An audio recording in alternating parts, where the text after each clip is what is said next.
To watch You're the right campaign, about they that. were You're going right. to Well, lose. if the Republicans Same thing in run at the '96. The best they had was Bob Dole. It's not like they left a better candidate at home. Bob Dole was the best they had. They were going to lose. You didn't have to watch the campaign. They do not have a competitor to Barack Obama. They don't have Actually, they have Romney, and I actually think Romney. Hopeless. I've always thought Romney would be tough. I mean, they may not nominate him, but I've always thought he would be a tough candidate because he will say anything, he will be anything, whatever. He can't erase. Right. If in 2012, if the healthcare he's got this little problem that he wrote whatever the healthcare form, the plan in whatever form and he stage wrote it still Obamacare. is Not to mention It's the fact that actually everybody Romney. who has any power in the Republican Party hates Mitt Romney's guts. He doesn't have a friend in the world, and that's including dogs. Can I ask a question? That if you put him up there against Obama and unemployment is 9.6%, I think that's the toughest battle. There's two factions in the Republican Party. If the Republicans would do it. But there's two factions in the Republican. There's the Tea Party people led by Sarah Palin. If she runs, she's their nominee. And it's all over. It is all over. You don't have to count the votes. Okay. It's all over. When the White Boys Club meets, I should say Fat Boys Club meets now with what's his name? Haley Barber and Chris Christie and all those guys to get together. They're going to pick somebody. Who are they going to pick? It doesn't matter. There is no White Boys Club. They run primaries, Chris. They don't close the door. Okay, they run primaries. Wait, it's an open process. In 2000, this doesn't exist, this mythological club. No, but they will come up with George W. They will back somebody. It doesn't matter. It doesn't matter. They run primaries. Anyone can run. Anyone with They've money. got to come up with a candidate against Sarah. Well, how about the fact that whoever that candidate is going to have a debate with Sarah Palin? He might win.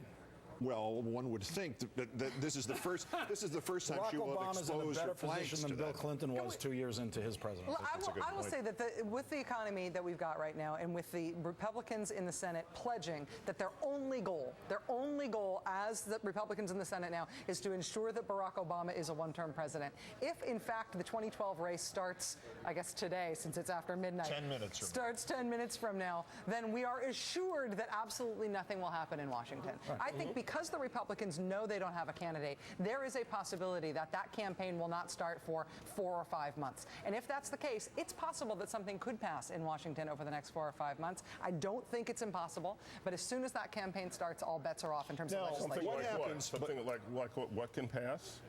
Well, if you listen to the White House, they believe they can get something done on infrastructure.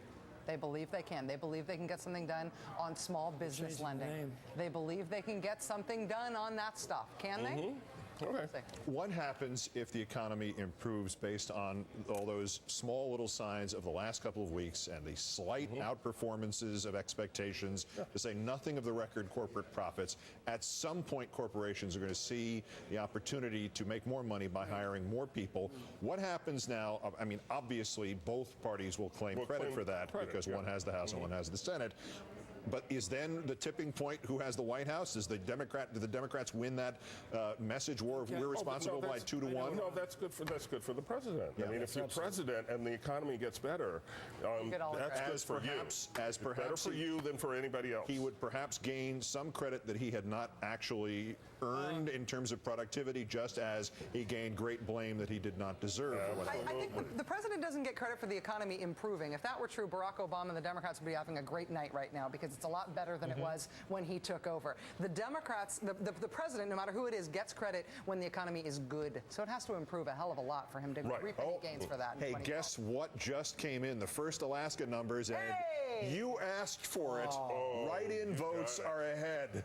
39-34, McAdams 25, that second and third place. Obviously, quarter of the vote already counted. And this intricate, labyrinthine, medieval process in Alaska, which you do not open the write-in votes to see who they are unless they could create an outcome, correct? That's the way it is? They might create all right, but again, if we were having trouble with the faxes in Nevada, we would presume some of this is coming via the Iditarod route from the Before we go remotes. north to Alaska, I want to go back. You had a very good point there. Here's the great unexpected probability. I think it's going to happen.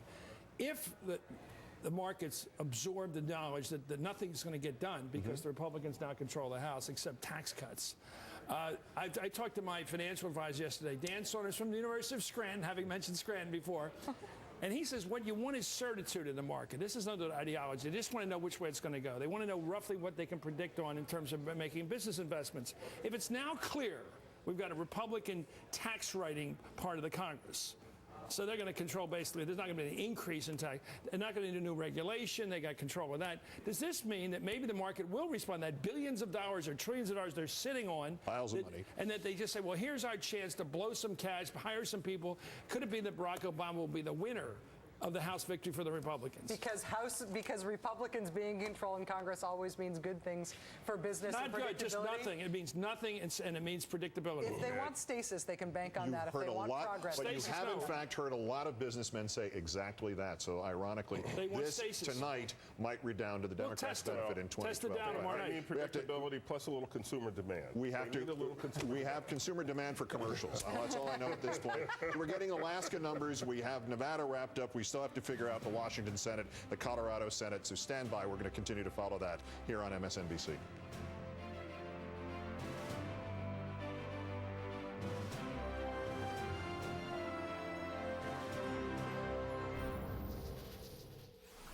The Place for Politics 2010, brought to you by the 100% electric, no-gas Nissan Leaf. Innovation for the planet, innovation for all.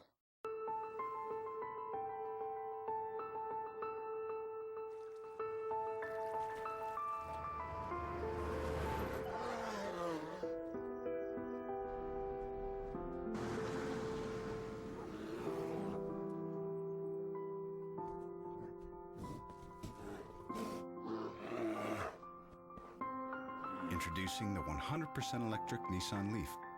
Innovation for the planet. Innovation for all.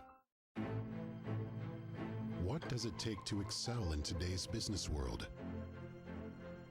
Our professors know because they've been there, and they work closely with business leaders to develop curriculum to meet the needs of top businesses, which means when our graduates walk in the room, they're not only prepared, they're prepared to lead.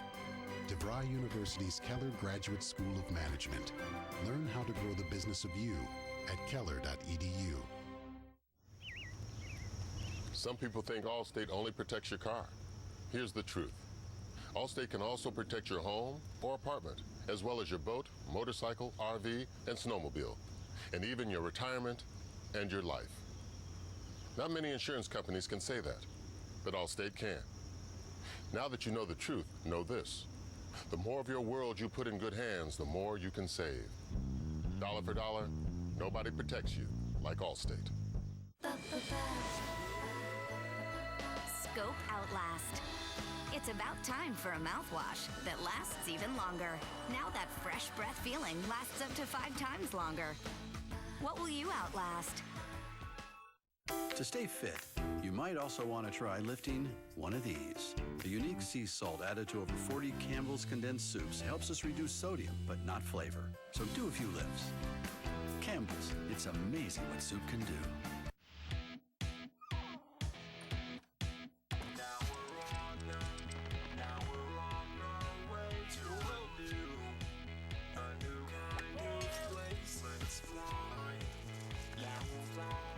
Switching from slow DSL to super-fast charter internet could save you almost 9 days a year, which means 9 days gained.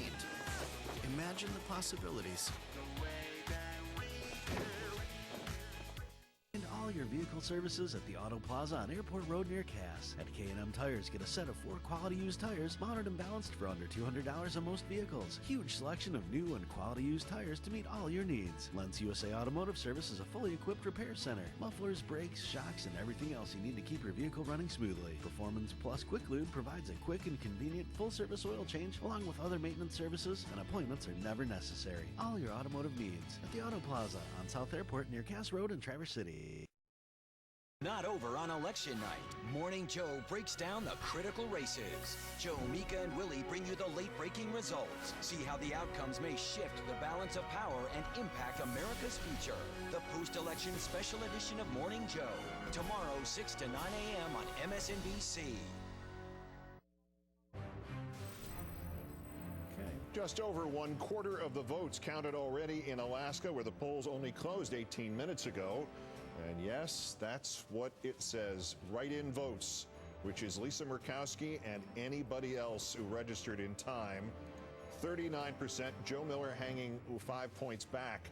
And the Democrat Scott McAdams in a relatively close third position. The last polling in Alaska, of course, had Mr. Miller having sunk to third place after a rough last couple of weeks of that campaign, including a memorable walk and kind of talk but not make a great deal of sense with my colleague Rachel Maddow, which was a special day. That was the most aerobic interview that I've done this year. And clearly for him, too, because he had to, like, talk to people and such. We're waiting Harry Reid, his victory speech in Nevada. Something a lot of people didn't think they were going to see. The pictures you saw, all they got right now is a big shot of me, which really isn't what they want in Nevada.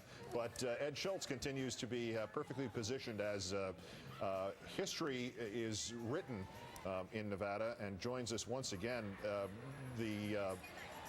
The idea that this has happened is beginning to settle in that room?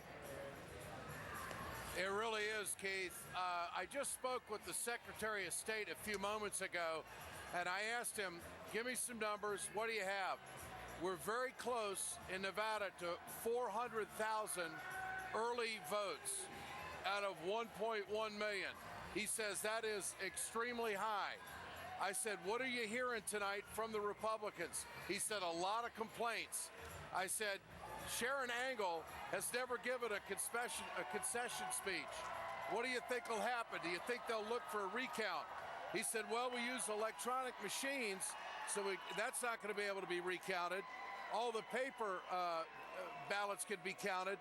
But the process is, after the canvassing on November 22nd, if the Republicans go down that road or the Tea Partiers, they have to have 5% of the precincts in all of the 17 counties in Nevada counted, and they have to pay for it. It's highly unlikely, but this is still pretty close. And just to play out that scenario, that's where it is.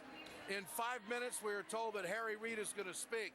If I could get back to some of the things that Chris was saying about manufacturing and creating jobs and building stuff in this country. To be fair about it, as much of an advocate as I am for labor and a believer in organized labor and working in this country, it's been a rough night at the office. You know, they didn't deliver in Pennsylvania for Joe Sestak. They didn't deliver for the gubernatorial chair in Ohio. Russ Feingold is gone. Barbara Boxer is back. Harry Reid is here. But this was not the sweeping victory that labor had in 2006 and in 2008 for Barack Obama. And so this is, I think, an opportunity for the Republicans. I would probably go with the most anti-labor guy I could find if I were on the Republican side. And that would take you right across the river from where you're broadcasting tonight, Mr. Christie. This guy is an anti-labor guy. He's a budget cutter. He'll fall right in line with, I think, what Boehner is talking about and Cantor earlier tonight. And I also think that Michelle Bachmann, who, by the way, earlier tonight, her victory party wasn't even in her district. It was over in the 3rd district. So she talks about creating jobs. Maybe she ought to create jobs in the service industry in her own district and have her victory party in the 6th district. It was held over in the 3rd district. So, and I think Bachmann going out raising $11 million, she's a national player. She has never seen a TV camera she didn't like. She's very accessible to the folks across the street. And I think Christie, I think Bachmann, they're media stars. They can raise a lot of money. They're anti-labor. I think they're going to be players in 2012. Michelle Bachmann, this is a big win for her. She doesn't spend a lot of time in Minnesota. She's gone around the country. She stumped probably more than anybody else in the House for the Republicans. I mean, she was everywhere. Terrell Clark put up a great fight. She was outgunned by $7 million, but she still lost by 12% of the vote. So I think Christie, I think Bachmann, they're still fresh copy for the Republicans. And going back to John Boehner earlier tonight, Boehner got emotional, which I think is going to connect with a lot of people. When you want something so bad and you achieve it, you get overcome with emotion. He showed that he's got a pulse. But again, Boehner is going to have to come back, and he is going to have to work with the president to create jobs. And that does not stand consistent with some of the comments that Boehner has made just in recent interviews.